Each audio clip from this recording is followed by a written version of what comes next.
말씀을 보시겠습니다. 나는 그리스도 안에서 진실을 말하고 거짓말을 하지 않습니다. 내 양심이 성령 안에서 내게 이것을 증거합니다. 곧 내게 큰 근심이 있다는 것과 내 마음에 끊임없는 고통이 있다는 것입니다. 나는 내 형제 곧 육신을 따라 내 동족을 위해서라면 나 자신이 저주를 받아 그리스도에게서 끊어진다 할지라도 좋겠습니다. 내 동족은 이스라엘 사람입니다. 그들에게는 양자됨과 영광과 언약들과 율법을 세우심과 예배와 약속들이 있고 조상도 그들의 것이요 육신적으로는 그리스도도 그들에게서 나셨습니다. 그분은 만물 위에 계시고 영원토록 찬양받으실 하나님이십니다. 아멘. 그러나 하나님의 말씀이 파기된 것 같지는 않습니다. 이스라엘에게서 난 사람들이라고 해서 다 이스라엘이 아니고 아브라함의 씨라고 해서 다 그의 자녀가 아니기 때문입니다. 오히려 이삭에게서 난 자라야 네 씨라고 불릴 것이다 라고 하셨습니다. 곧 육신의 자녀가 하나님의 자녀가 아니라 오직 약속의 자녀가 씨로 여김을 받는다는 것입니다. 약속의 말씀은 이것입니다. 내년 이때에 내가 올 것이니 사라에게 아들이 있을 것이다. 그뿐이 아닙니다. 리브가가 또한 우리 조상 이삭 한 사람으로 인해 임신했는데 그 자식들이 아직 태어나지도 않고 또 어떤 선이나 악을 행하기도 전에 택하심을 따라 되는 하나님의 뜻이 행위로 인하지 않고 오직 부르시는 분으로 인해 서게 하시려고 리브가에게 말씀하시기를 큰 자가 어린 자를 섬길 것이다 라고 하셨습니다. 기록되기를 내가 야곱은 사랑하고 에서는 미워했다라고 한 것과 같습니다. 아멘. 할렐루야. 어제 교육자들과 점심을 수목원 식당에서 먹었습니다. 식사를 기다리는데 80쯤 돼 보이는 할머니께서 혼자 식당을 오셨어요. 흔히 볼 수 없는 모습이거든요. 그런데 저 구석에 가서 앉으셨어요. 예. 그리고 주문을 하는데 고추장 불고기를 달라고 하십니다. 그러니까 주문 받으시는 분이 할머니 그거 매운데요. 아 괜찮다는 거예요. 그러시더니 된장찌개도 달라고 그러시는 거예요. 아유 어찌 그걸 다 잡수시려고. 그러면서 하시는 이야기가 나 오늘 마음 먹고 왔어 그러시는 거예요. 무슨 의미인지 이해가 되시죠? 마음 먹고 오셨다. 저희 아버님도 백신을 못 맞으셨어요. 96인데 감당이 안 되시나 봐요. 그 어르신도 80이 넘으신 할머니도 그러실 수 있겠다. 그런데 집에 갇혀 살자니 너무 먹고 싶은 게 많지 않겠어요? 그러니까 마음 먹고 온 거예요. 생각 같아서는 메뉴판에 있는 거 다 잡수고 싶으신 거예요. 마음 먹고 왔다. 이제 우리는 얼른 식사를 하고 나왔는데 어르신께서 얼마나 맛있게 드셨는지 보지는 못했습니다. 사랑하는 성도 여러분, 여러분은 마음 먹고 하나님의 성전에 예배 드리러 오셨습니다. 얼마나 한 주간의 삶이 다양했습니까? 마음 먹고 하나님의 성전에 와서 여러분이 얻기를 원하시는 것은 뭡니까? 이 시간 하나님의 살아있는 말씀을 받으시길 바랍니다. 예. 그 말씀이 쌓이고 쌓여 성령이 그 말씀을 내 삶 속에 해석해 줄 때 능력이 나타나는 거예요. 지나칠 정도로 제가 말씀드리지만 감성을 자극하고 내 안에 어떤 확신이 없는데 누가 어떻게 되었다. 여러분도 그렇게 될 줄로 믿습니다. 그렇게 되는 방법 세상적으로 알려주고 거기에 익숙해지면 안 됩니다. 절대로 안 됩니다. 하나님의 말씀입니다. 이스라엘이 잘못 생각하고 있는 것이 있었어요. 바로 이제 택하심에 대한 문제입니다. 그들은요, 하나님께서 자기들을 선택하셔서 율법을 주시고 예배도 주시고,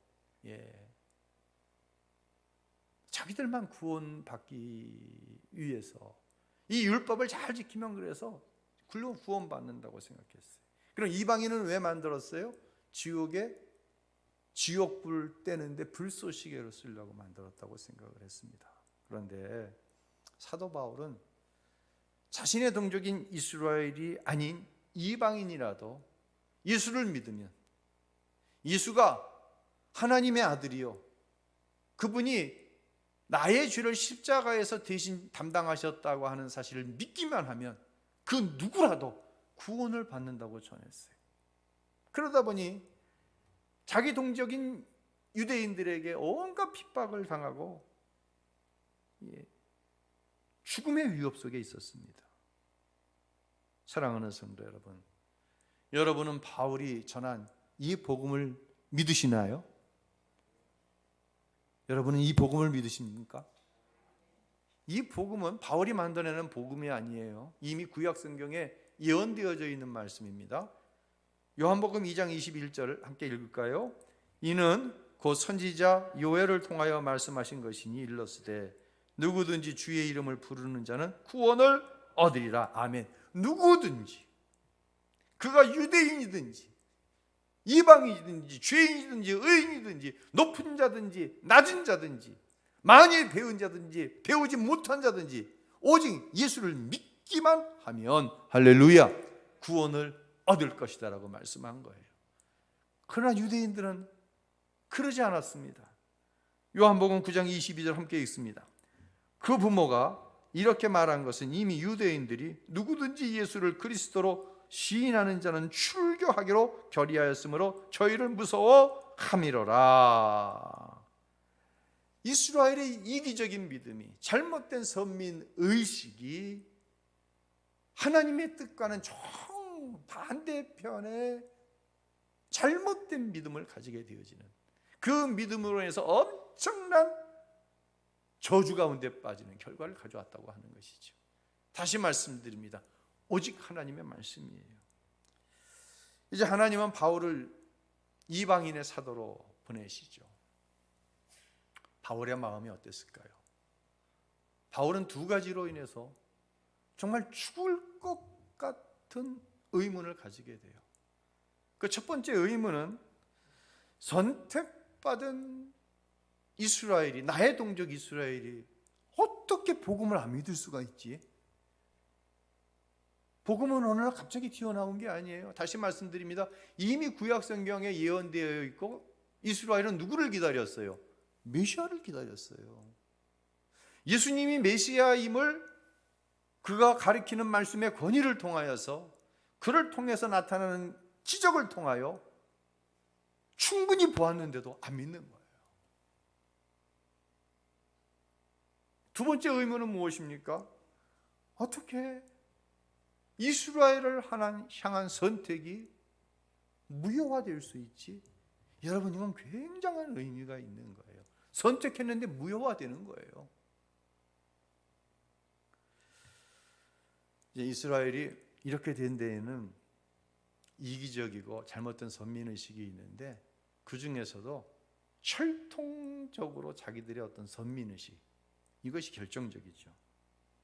오늘 본문에 바울은 이런 얘기를 해요. 8절 한번 읽어볼까요? 시작.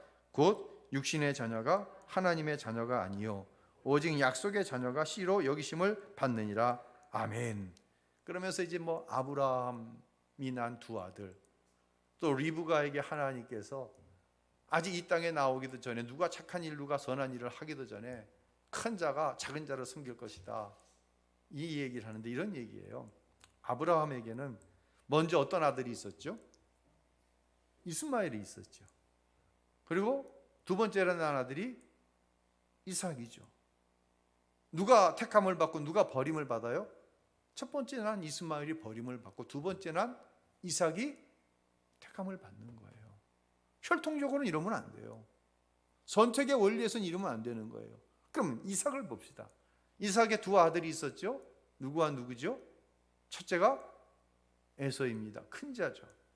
둘째가 야곱입니다. 작은 자죠. 오늘 본문에 누가 누구를 섬겨요? 큰 자 에서가 작은 자 야곱을 섬길 것이다. 야곱은 택함을 받고 에서는 버림을 받는다라고 말씀하는 거예요. 이스라엘 모두가 구원받는 게 아니에요. 혈통적으로 서열대로 선택받는 게 아니에요. 그러면 하나님은 왜 이스라엘을 선택하셨을까요? 이스라엘은요, 사명을 위해서 선택받은 거예요. 아멘. 무엇을 위해서요? 사명을 위해서. 창세기 12장에 보면 갑자기 누가 등장하죠? 아브라함이 등장합니다. 너 본토 친척 아비 집 떠나라. 내가 너에게 이러이러한 복을 주겠다. 여러분, 왜 아브라함이어야 돼요? 얼마나 많은 사람이 있을 텐데 왜 아브라함이어야 돼요? 꼭 아브라함이 뭐 특별한 일 했나요? 아브라함 아버지 누구죠? 데라. 뭐 하던 사람이죠? 우상 장사하던 사람입니다. 왜 아브라함입니까? 사명 때문인 거예요. 사명을 위해서인 거예요. 아브라함이 뭔가를 잘했기 때문에 부르심을 받고 축복을 받은 것이 아니라 아브라함을 통해 이루셔야 될 사명이 있기 때문인 거예요. 그러면 이제 야곱으로 한번 넘어가 보죠. 야곱의 때 기근이 들었죠. 기근 때문에 애굽으로 가잖아요. 애굽으로 몇 명이 가요? 가족들 70명이 갑니다. 애굽에서 400년, 430년이라고도 하죠. 있으면서 이스라엘이 큰 민족을 이룹니다. 예. 몇만, 남자 장정만 출애굽할 때 200만. 큰 민족을 이루는 거예요. 큰 민족을 이루었을 때 그들이 구욕으로 인해서 하나님께 부르짖습니다. 우리 좀 구원해 주세요. 그러니까 모세를 애굽에 보내셔서 끄집어내시는데, 여러분, 이스라엘이 뭐 잘한 게 있어요? 430년 동안 뭐 잘한 거 있나요? 특별히? 없어요. 애굽은 뭐 잘못한 게 있어요 도대체? 근데 하나님께서 이 애굽을 완전히 황폐화시켜 버리시는 거예요. 나일강이 피로 바뀌고 이 개구리 때, 파리 때 마지막 가갖고는 바로가 마음을 강팍하게 하니까 이스라엘의 첫 번째 난, 그것이 짐승이든지 사람이든지 장자 첫 번째 것들을 다 어떻게 버려요? 싹 죽여버리시잖아요. 이스라엘은 어떻게 문설주에 양의 피를 바르면 죽음이 유월 넘어갈 것이다. 이스라엘만 쏙 살려내시네요. 장자들을. 이스라엘이 뭐 잘한 게 있어요? 무엇 때문에 하나님께서 애굽을 황폐화시키시면서 이스라엘을 구원해내셨습니까? 무엇 때문에? 사명 때문인 거예요. 자, 이스라엘이 광야로 나왔어요. 얼마나 말을 안 듣고 불신앙 불평을 하는지, 불순종하는지.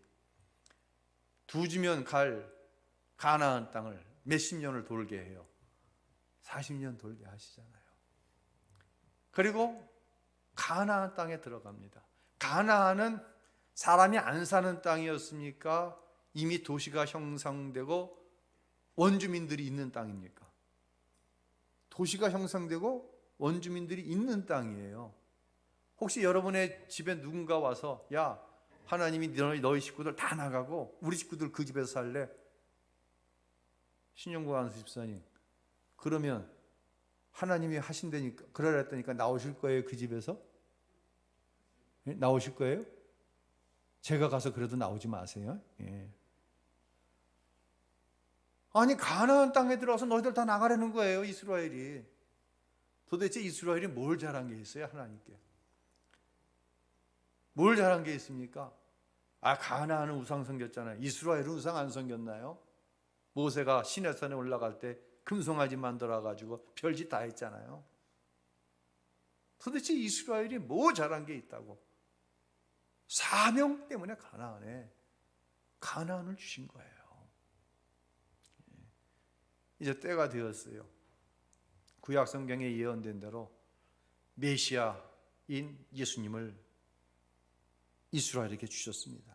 얼마나 영광된 일입니까? 얼마나 영광된 일입니까? 그가 하는 말씀의 권위와 기적을 볼 때 저가 메시아인가 그러는 거예요. 그런데 이 예수라는 사람이 이방인의 구원을 얘기하네. 열방의 구원을 얻어야 된다고 이야기하네. 여기에 딱 이스라엘의 선민의식과 자기들만 선택받았다고 하는 이 잘못된 신앙과 예수님의 말씀이 충돌을 하는 거예요. 결국 예수님을 십자가에 내어 죽이는 거예요. 사랑하는 성도 여러분, 사명으로 살아가시길 바랍니다. 정말 사명으로 살아가야 돼요. 자기들을 선택하고 그렇게 축복을 주신 이유가 사명 때문이라는 사실을 알지 못하면은요, 거기서부터 모든 문제들이 시작되는 거예요. 지난주가 월요일 날 제 신학교 동기 40년 절친인 친구가 작년에 소천했어요. 그래서 충청도의 서산에 동기들이 모였습니다. 사진 좀 보여줄래요? 친구의 일주기 추도 예배를 위해서였어요. 친구 목사님은 친구들 가운데 제일 앞서가는 분이었어요. 신학대학 3학년 때 25살 때 교회를 개척했어요. 생각해 보세요. 25살 때.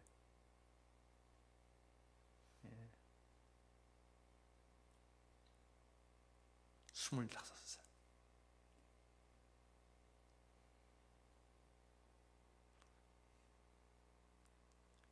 지연아, 몇 살이에요? 지금? 아니야, 나 미안해. 숙녀한테 몇 살 물어보면 숙녀는 신는데, 누구한테 물어볼까? 충환아, 충환이에요? 충환이 거기 있구나. 비슷하게 생겼다. 충환이 지금 몇 살이냐? 23? 25세 교회를 개척했어. 또 2살 많은데. 그래서 교회를요, 저 장항에다 개척했는데 얼마나 부흥시켰는지 몰라요. 정말 건강하고 아름다운 교회를 만드셨어요. 그리고 이제 한 군데 부임을 하셨는데 친구들 가운데 목회를 제일 큰 목회를 하셨어요. 선교도 많이 하셨어요. 저랑 이제 오세아니아 선교하는데 오세아니아 지역에 선교 센터를 위해서도 헌금도 많이 하셨어요. 그 교회가. 교회를 개척해 주는데요, 그냥 상가 이렇게 얻어주면 안 돼요. 요즘에는 교회가 개척이. 그러니까 땅을 사가지고 교회를 지어서 교회를 개척해 주는 거예요.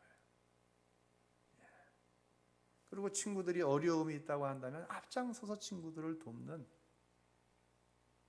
머리는 저보다 훨씬 더 벗겨졌어요. 그래서 그 목사님 보면 얼마나 위로가 되는지 몰라. 그래서 늘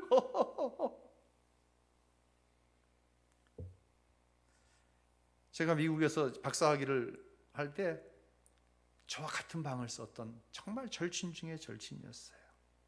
그런데 그 목사님이 작년에 소천을 하셨어요. 너무 어이없는 죽음에 얼마나 오열을 하며 슬퍼했는지 몰라요. 가장 슬펐던 것은 뭐냐면, 그렇게 친한 친구인데 그 친한 친구가 무엇 때문에 얼마나 깊은 고통을 당했는지를 모르는 거예요. 그게 너무 미안해서 친구들이 울었어요.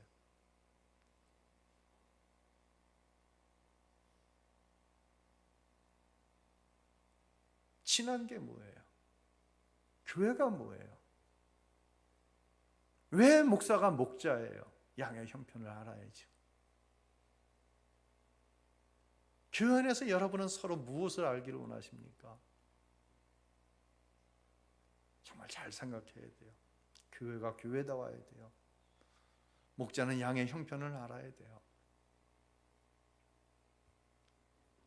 그러고 나서 이제 1년이 지났는데 코로나 때문에 이제 동기들이 모이질 못하다가 일주기를 맞아 함께 모여 추도 예배를 드렸습니다. 그 자리에 사모님과 큰아들이 왔어요. 미안했어요. 염려가 되기도 하고 미안했어요. 왜냐하면 많은 도움을 드리지 못했거든요. 또 궁금했어요. 근데 얼마나 밝은 모습으로 죽은 남편의 친구를 맞이해 주는지 감사했어요. 제가 이제 동기회 회장이어서 예배를 집례하고 아까 사진에 보셨죠? 위로와 소망의 말씀을 전했어요. 그 자리에 참석한 소천한 친구 목사님의 아들이 나이가 38이에요. 꽤 많아요. 왜냐하면 뭐든지 앞장섰다고 그랬잖아요. 결혼도 제일 앞섰어요. 24살 때 결혼을 했어요. 38살 목사예요. 3남매를 두었는데 둘째는 바이올린을 전공했어요. 둘째도 아들인데 이제 가정을 이루었고, 셋째가 딸인데 아직 가정을 이루지 못해서 사모님과 같이 살고 있어요. 참 얼굴이 밝았어요. 너무 고마웠어요. 친구 목사님의 죽음의 원인 중 가장 큰 것은 교회와의 갈등이었어요.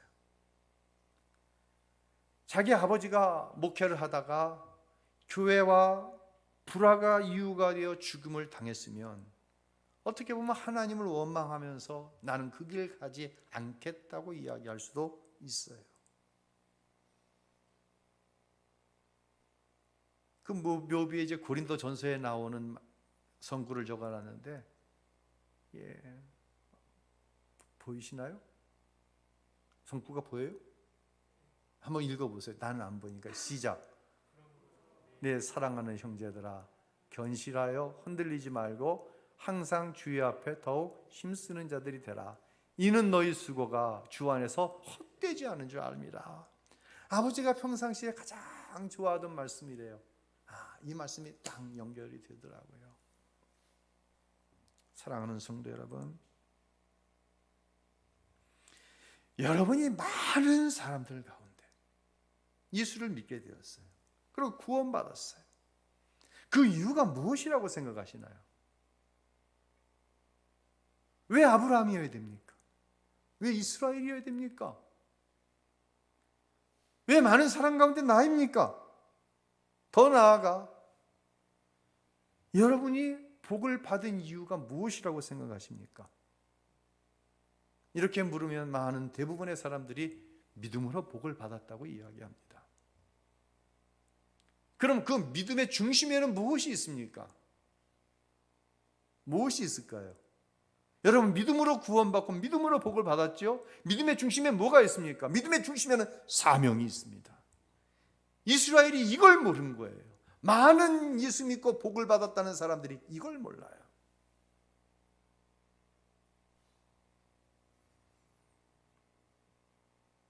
왜 우리가 말씀 위에 서야 될까요? 여기에 이유가 있는 거예요. 예수님은 구원이라고 하는 그 사명을 감당하기 위해서 모든 멸시와 천대와 결국은 십자가의 죽음을 당하셨습니다. 그리고 저와 여러분을 구원해내셨습니다. 그 이유가 뭐냐는 얘기예요. 혹시 나와 가족들만 잘 먹고 잘 사는 것이 구원이고 축복입니까? 그렇게 생각하시진 않습니까? 그렇게 되니까 할만하면 감당하고 부담이 되면 내어놓는, 그것이 사명이 되어버렸어요.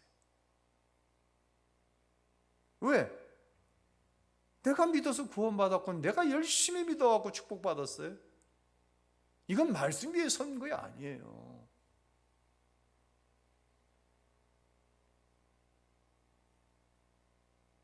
믿음의 근본 기초가 잘못되니까 사명에 대한 것이 불확실한 거예요. 자기중심적인 거예요. 하나님은 그렇게 우리에게 사명을 주시지 않았어요. 우리 예수님은 그렇게 사명을 감당하시지 않았어요. 전적으로 하나님과 원수되고 하나님 앞에 죄인된 나 같은 것을 위해서 사명을 감당하신 거예요. 그래서 예수님께서 너희가 나를 따르기를 원하냐? 그럼 너 자신 부인해라. 네 가족 다 부인해. 네가 진 십자가, 네가 진 사명을 지고 날 쫓아야 돼. 할렐루야. 이게 사명이에요. 혹시 부담스러우면 거부하는 것이 사명이었다고 한다면요, 이제라도 꼭 돌이키시길 바랍니다. 우리 아멘 해봅시다. 2021년 사명으로 살지 못한 것이 있으신가요? 그런데 내 삶이 복이 있다고 말하진 않으셨나요? 믿음의 눈을 열어 자신의 삶을 정직하게 들여다보세요. 정말 정직하게 들여다봐야 됩니다. 순간순간 우리는. 그래서 말씀 위에 서야 되는 거예요. 자꾸만 감성 자극하고 그냥 기운을 북돋아주고 그거 갖고는 안 돼요. 어느 순간 쓰러져요. 그리고 주실 사명을 믿음으로 감당할 수 있기를 예수님의 이름으로 축원합니다. 아멘을 안 하시네. 큰일 났네. 여러분, 잘못된 선택신앙, 잘못된 사명관을 가진 이스라엘에게서 하나님은 이 자기들에게서 나신 복음 예수를 거부했잖아요. 죽였잖아요. 이제 이 복음 증거의 사명을 도저히 이스라엘이 감당할 수 없으니 그 사명을 이방인에게 옮기는 거예요. 근데 문제는 뭐냐면 사명이 옮겨가면은요, 뭘 또 옮겨갈까요? 축복도 옮겨가요. 이게 문제인 거예요. 전 세계에서 가장 많은 선교사를 보낸 나라가 어느 나라죠? 미국이라는 나라입니다. 여러분, 미국이 인권 하는데 미국은 인권 얘기하면 안 돼요. 햄버거 먹으러 가는데 백인들이 가는 햄버거 집이 따로 있고 흑인들이 가는 햄버거 집이 따로 있어요. 다 좋아요. 다 뭐 그럴 수 있지라고 생각해 봅시다. 그런데 교회도 백인들이 가는 교회에 흑인들이 가면 쫓겨나요. 어디도 교회도 뭐 잘하는 게 있어요? 민주주의, 인권. 그런데 그들이 잘한 게 있어요. 처음에 잘한 것이 신대륙을 발견해서 갔을 때 교회부터 지은 거고, 또 지금도 잘하고 있는 것이 전 세계에서 선교사를 제일 많이 내보내 복음을 전하는 거예요. 두 번째가 어느 나라예요? 대한민국이에요. 대한민국 전 세계에서 두 번째로 선교사 많이 보내요. 여러분, 대한민국이 잘하는 게 뭐 있어요? 진짜 TV, 뉴스, 이게 도대체 뭡니까 이게? 아니 뭐 7개월, 8개월 전부터 싸움을 붙이는데요. 여당은 여당대로 싸움을 붙이고 야당은 야당대로 싸움을 붙입니다. 여당은 지들끼리 싸워가지고 한 명 뽑았어요. 야당도 지들끼리 싸워서 11월호에 하나 뽑습니다. 이거 또 싸움 붙입니다. 싸움을 붙일 때 그냥 붙이는 게 아니라 홀딱 뺏겨놓고 좌우지간 있는 거 다 텁니다. 허물, 그 가족들까지 다 텁니다. 그렇게 해서 이제 누구 하나 대통령 될 거예요. 이 사람이 어떻게 리더십을 발휘하겠어요? 이때부터 또 싸웁니다. 이거 세운 사람들은 뭐라고 그러면 맞다 그러고, 이 사람이 아닌 여기 세웠던 사람은 이 사람이 얘기하는 거 다 아니라고 합니다. 이게 뭡니까 도대체? 이게 민주주의입니까?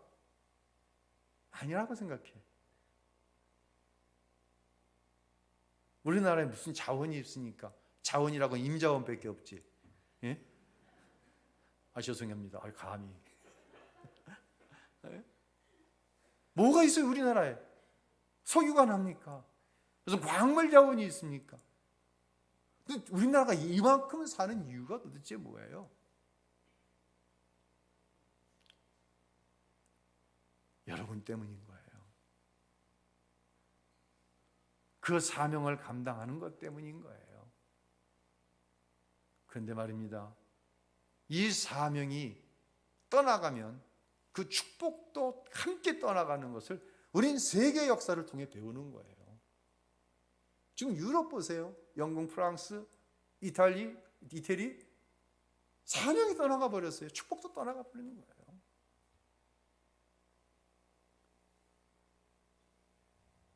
이제 사도 바울은 자기 동족들을 위해서 기도하죠. 3절 함께 읽겠습니다.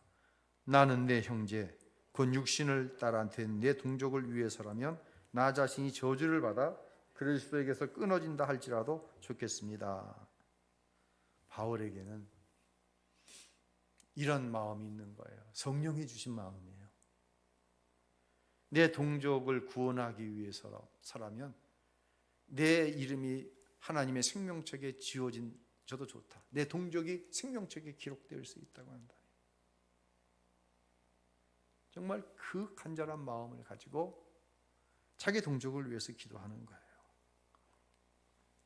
요즘 그런 생각을 해요. 내가 코로나 때문에 너무 목회를 게을리하는 것 아닌가, 막 안타까움이 많아요. 너무.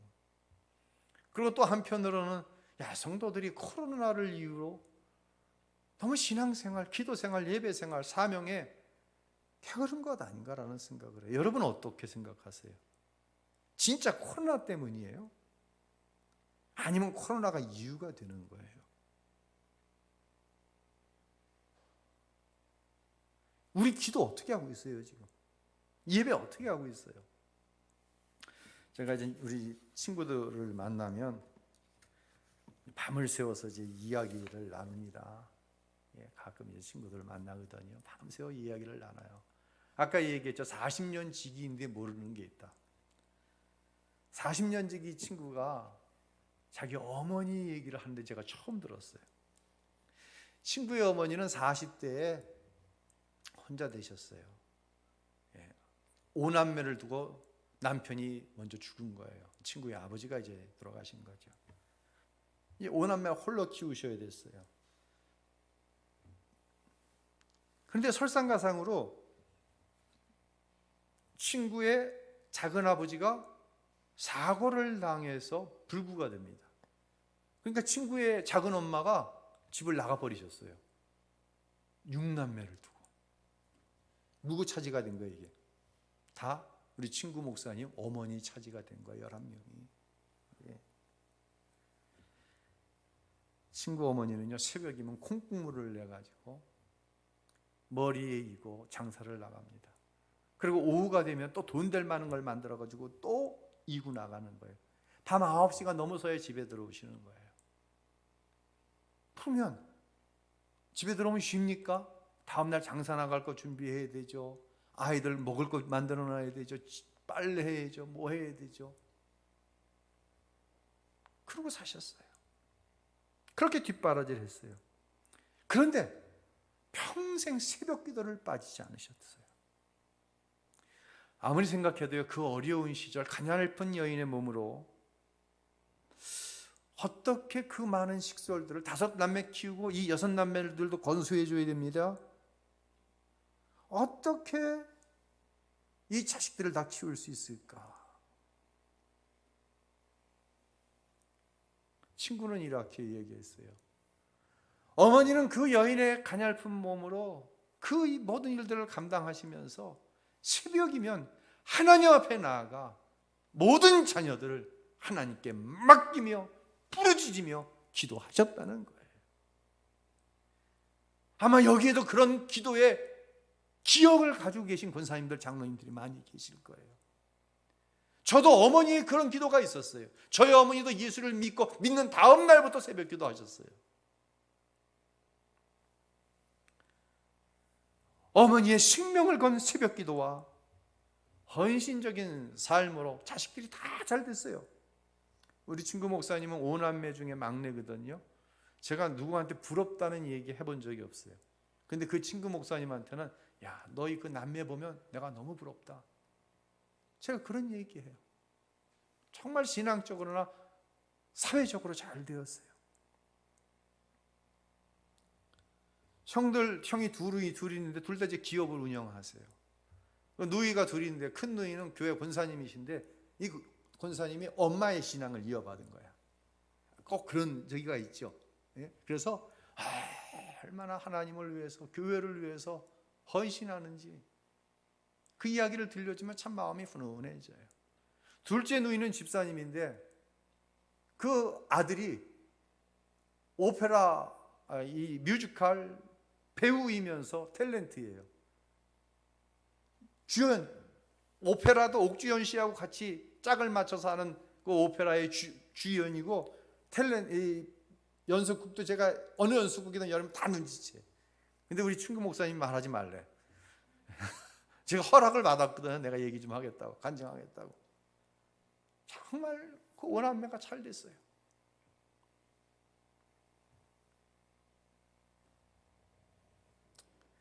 사랑하는 성도 여러분, 우리는 이 기도를 먹고 여기까지 온 거예요. 이 기도가 여러분 때에 끊어지면 안 돼요. 바울은 오늘의 본문을 이렇게 시작을 합니다. 자, 1절 읽어볼까요? 시작.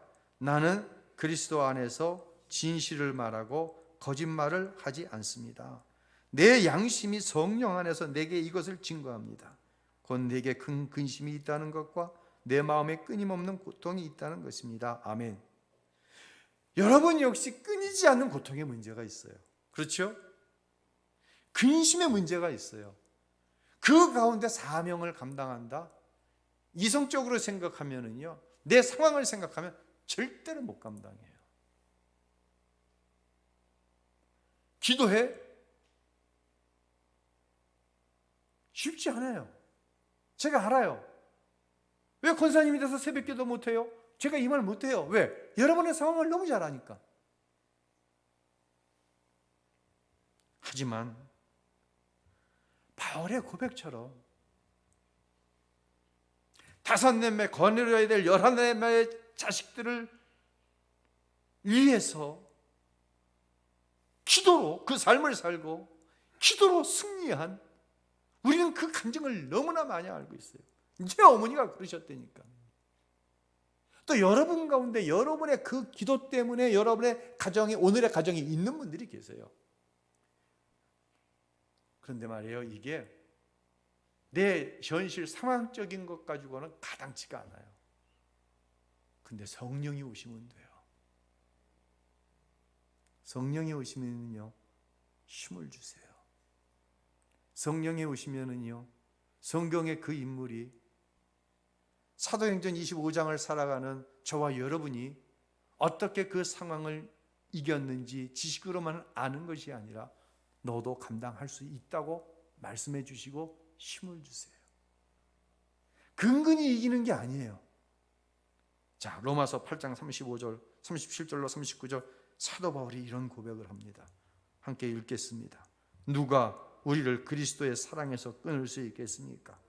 환난이나 곤고나 핍박이나 배고픔이나 헐벗음이나 위험이나 칼이겠습니까?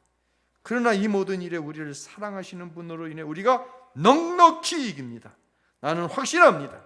죽음이나 생명도, 천사들이나 악마들도, 현재일이나 장래일이나 어떤 능력도, 높음이나 깊음이나 다른 어떤 피조물도 그리스도 예수 우리 주 안에 있는 하나님의 사랑에서 우리를 끊을 수 없습니다. 아멘. 성령이 내 안에 오셔야 끊을 수 없는 그리스도의 사랑과 승리에 대한 확신으로 기도할 수 있게 되고 맡겨진 사명을 감당하는 거예요. 내가 하는 게 아니에요.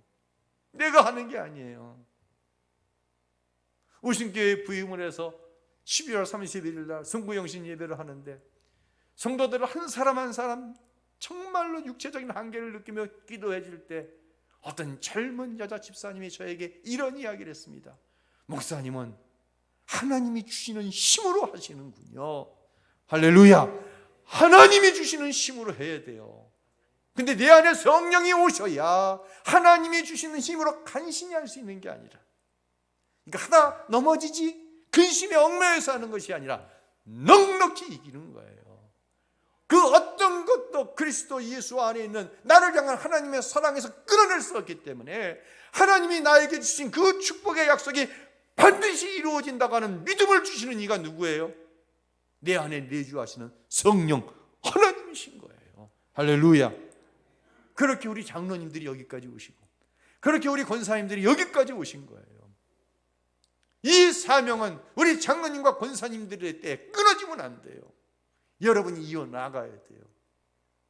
그리고 이 자리에 있는 우리의 자녀들, 성민이가, 현민이가, 우리 전 청년이 이어나가야 되는 거예요. 할렐루야. 그러기 위해서는 어떻게 해야 돼요? 성령 충만해야 돼요. 다른 방법이 없어요. 성령 충만해야 되는 거예요. 무엇도 이것을 끊을 수 없어요. 죄송합니다. 코로나도 끊을 수 없는 거예요. 왜 코로나가 자꾸만 이유가 돼요? 넉넉히 이기지 못하기 때문이에요. 코로나가 나를 향한 하나님의 사랑에서 끊어내요? 성령 밖에 있으면 끊어낸다는 답이 나오는 거예요. 성령 안에 있으면 끊을 수 없다는 답이 나오는 거예요. 그 이후에 내가 해야 할 일에 대해서 정확하게 답이 나오는 거예요. 누구 안에서? 성령 안에서. 성령이 어떻게 하나님의 말씀을 내 삶에 적용시켜 주시고 해석시켜 주시는 거예요. 다른 어떤 것도 이 일을 할 수 있는 게 없어요. 오직 하나님의 말씀이에요. 자, 그리고 하나님을 사랑하는 자로 하나님 아버지께 인정을 받는 거야. 너 넉넉히 이기는구나. 성령 안에서 너와 나와의 관계가 절대로 끊어질 수 없다는 것을 네가 아는구나. 사명을 통해서 그걸 봤어요. 하나님이 내가 하나님을 사랑한다는 사실을 인정하시는 거예요. 그때 주시는 축복이 로마서 8장 28절이에요. 여러 번 읽었는데 다시 한번 읽겠습니다. 우리는 하나님을 사랑하는 사람들, 곧 그분의 뜻을 따라 부르심을 받은 사람들에게는 모든 것이 합력해 선을 이루는 줄 압니다. 아멘. 믿으시기를 바랍니다. 성령 충만하시기를 바랍니다. 사명으로 사시기를 바랍니다. 기도하시기를 바랍니다. 하나님 반드시 축복하십니다. 할렐루야. 그런 은혜의 역사가, 성령 충만의 역사가, 우리 장로님들이, 우리 권사님들이 받으셨던 그 성령 충만의 역사가 우리 안수 집사님, 우리 집사님, 우리 청년들, 우리 청소년들, 우리 어린이 위에 충만하게 역사해서 하나님이 약속하신 것을 이루는 놀라운 축복의 주인공으로 살아갈 수 있게 되시기를 나의 주이시고 여러분의 주님이신 예수 그리스도의 이름으로 축원합니다. 할렐루야.